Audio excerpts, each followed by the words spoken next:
mal qui répand la terreur, mal que le ciel en sa fureur inventa pour punir les crimes de la terre, la peste, puisqu'il faut l'appeler par son nom, capable d'enrichir en un seul jour l'acquérant, faisait aux animaux la guerre.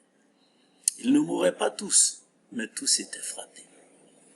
Alors, vous aurez sans doute là reconnu la fable de La Fontaine, les animaux malades de la peste, dont j'ai pris connaissance depuis mes années au collège. Et je récite toujours de mémoire cette fable qui m'avait en son temps marqué. Et voilà qu'aujourd'hui, cette fable qui m'avait marqué dans ma tendre jeunesse, cette fable revêt aujourd'hui une actualité et une acuité sans précédent. Ce que nous vivons, ce n'est pas loin de ce que la fable décrit. Aujourd'hui, en Afrique, où la religiosité, le fanatisme, l'intégrisme sont en plein essor, il n'est pas rare d'entendre des gens dire « ce virus est une punition, un châtiment divin ». Punition divine, châtiment divin. Le chef de la secte Boko Haram va jusqu'à remercier Dieu pour ce virus. Est-ce que Dieu viendrait donc punir les hommes? Curieuse conception d'un Dieu, un Dieu qui châtie. Un être censé être un être de perfection, qui a des sentiments humains, qui vient châtier les hommes. Alors, pour nous qui avons fait de la pensée notre séjour, nous sommes obligés de mettre les dieux de côté. Depuis Heidegger en tout cas, nous avait fait comprendre que le religieux ne peut pas être détruit par la logique, mais par le retrait de Dieu. François Varin, il va jusqu'à nous dire, je l'aime bien, c'est un philosophe que je lis beaucoup, il va jusqu'à dire que notre monde est sans Dieu. Il est sans consolation. Il est un monde sans consolation, un monde sans compensation et un monde sans assurance de sens.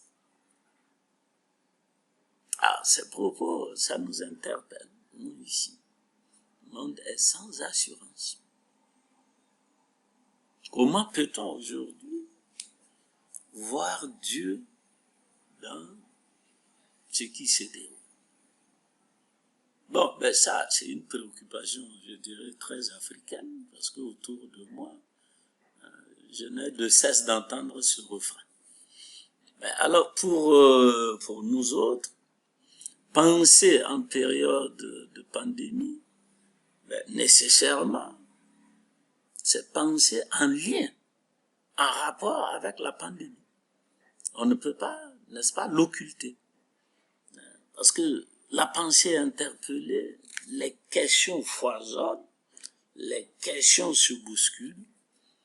Et personnellement, en ayant beaucoup écrit sur la crise environnementale, l'évolution technoscientifique m'avait conduit à relativiser les propos de Pascal qui disait que l'homme était un roseau pensant, fragilité de l'homme, puissance, grandeur de la pensée.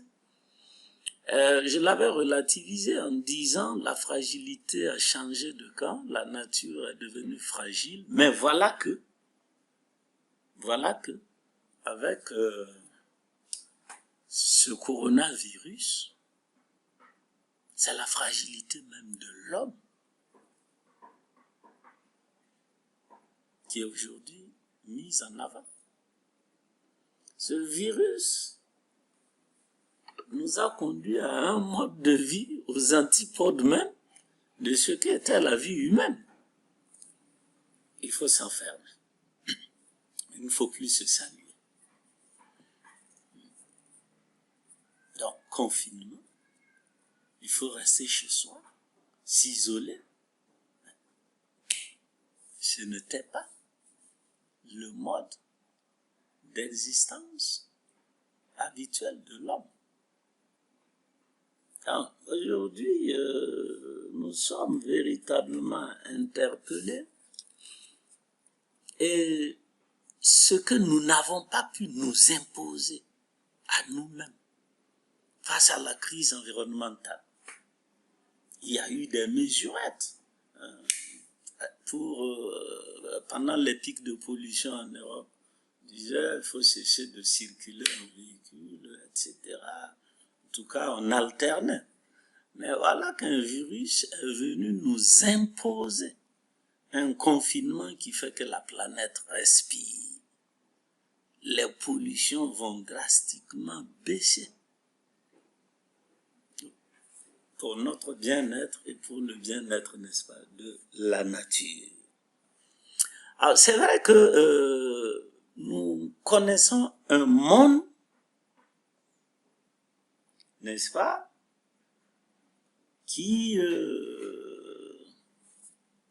un monde qui ne se préoccupait plus des besoins fondamentaux des hommes. C'est la course au profit, n'est-ce pas? Cette course au profit qui va plonger le monde dans ce que Marx appelait les eaux glacées, n'est-ce pas? Les eaux glacées du calcul égoïste, voilà. Les eaux glacées du calcul égoïste. Alors j'espère qu'après ce confinement, nous n'aurons plus ces eaux glacées, mais des eaux chaudes. Parce qu'il faut que nous changeons de monde. C'est vrai que notre monde est dominé par la religion de l'économie qui fait que ce sont les valeurs économiques qui sont centrales. Ah, ceci est inacceptable. Il faut que nous replacions l'homme au cœur des préoccupations. Il faut que les valeurs économiques cessent d'être centrales et que l'humain retrouve sa place. En tout cas, c'est mon souhait, parce que je suis pour une véritable déséconomicisation des esprits et que nous ayons mal à la fois à la nature et aux autres. L'humain doit être ma préoccupation, la nature aussi. La vie plutôt que l'économie. Si on comprend ça, je crois que après la crise, si on comprend ça, nous aurons fait un grand pas en avant. En tout cas, tel est mon souhait.